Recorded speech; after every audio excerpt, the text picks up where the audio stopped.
আসসালামু আলাইকুম ওয়া রাহমাতুল্লাহি ওয়া বারাকাতুহু। আলহামদুলিল্লাহ, আল্লাহুম্মা সাল্লি ওয়া সাল্লিম আলা নাবিয়িনা মুহাম্মদ।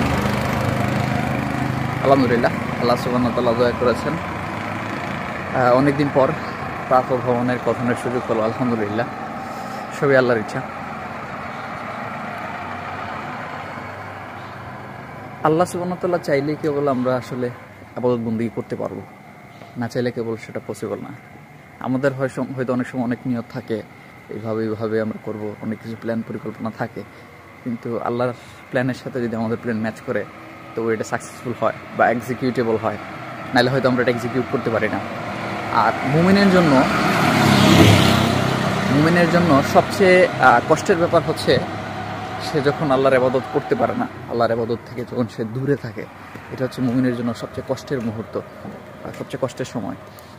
যেমন যে সালাত আদায় করে না, তার জন্য সবচেয়ে বড় শাস্তি হচ্ছে এই যে সে সালাত থেকে দূরে আছে, এই যে সে আল্লাহকে সেজদা দেওয়া থেকে দূরে আছে, আল্লাহর জন্য সে সেজদা দিতে পারছে না, এটাই তার জন্য সবচেয়ে বড় শাস্তি।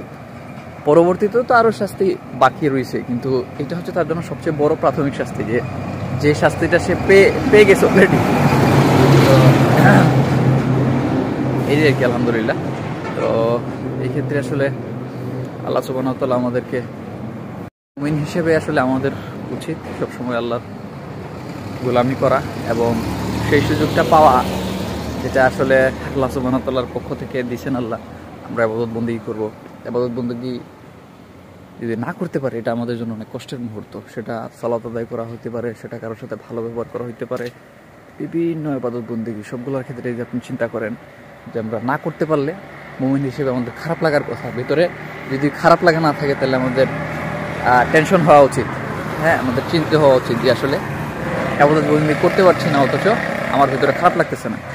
এটা তো একটা সমস্যার ব্যাপার। ঠিক আছে, তো এই ব্যাপারে আমাদের আসলে আরও সিরিয়াস হওয়া উচিত, না হলে প্রবলেম আছে। এই আর কি, আমরা চিন্তা করবো ইনশাল্লাহ, ইবাদত বন্দেগী নিয়ে ভাববো, ইবাদত বন্দেগী যাতে করতে পারি ভালো মতো, সেই মতো চিন্তা করবো ইনশাল্লাহ। সবাই ভালো থাকবেন, সুস্থ থাকবেন, আমার জন্য দোয়া করবেন। আল্লাহ সুবহানাহু ওয়া তাআলা যেন আমাকে দয়া করেন এবং সেই মতো যাতে আমল করার তৌফিক দান করেন। এবং যারা মারা গেছে, ইতিপূর্বে যারা মারা গেছে, তাদের জন্য দোয়া করবেন। আল্লাহ সুবহানাহু ওয়া তাআলা যেন তাদেরকে দয়া করেন, তাদের গুনাহ খাতাগুলোকে মাফ করে দেন, মাফ করে দিয়ে কবর আযাব মাফ করে দিয়ে তাদেরকে জান্নাতুল ফেরদৌসের দিকে চলার আহ্বান দেন, যাতে তারা জান্নাতি হতে পারে ইনশাআল্লাহুল আজিজ। সর্বোপরি আল্লাহ সুবহানাহু ওয়া তাআলা চাইলেই একজন মানুষ জান্নাতি হতে পারে কিংবা জাহান্নামী হতে পারে। সো আল্লাহ দয়া করুক, তারা জান্নাতি হোক। স্পেশালি আমার দাদুর জন্য দোয়া করবেন, আল্লাহ যেন তাদেরকে মাফ করে দেন এবং তাদেরকে জান্নাতি মানুষ হিসাবে হওয়ার তৌফিক দান করেন। আসসালামু আলাইকুম ওয়া রাহমাতুল্লাহি ওয়া বারাকাতুহু।